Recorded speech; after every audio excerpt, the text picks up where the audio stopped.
Today, the vast majority of people live in countries where serious human rights abuses are commonplace. Freedom House estimated in its 2022 annual global survey that only 20% of the world's population lived in free countries, while 38% lived in not free countries. That is, those that deny their people the right to speak freely, engage in an open political process, or benefit from the rule of law. Many of these countries, places like Myanmar, South Sudan, Syria, Haiti, and Turkmenistan, offer limited economic opportunities.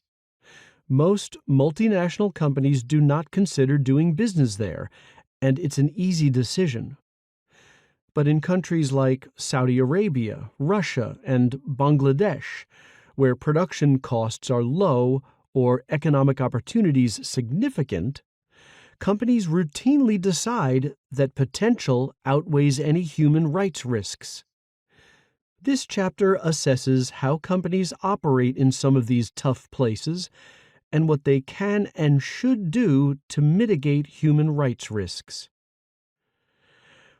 Large multinationals are heavily dependent on global supply chains in places where human rights risks are significant and vulnerable workers do not get the protections they deserve.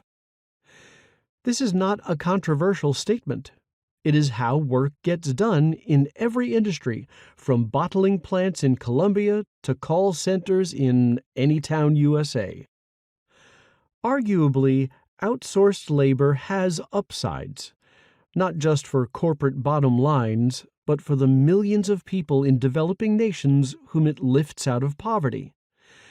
But in a globalized economy, outsourcing also contributes to a kind of race to the bottom, as firms search for cheaper labor in places where human rights are just not a priority.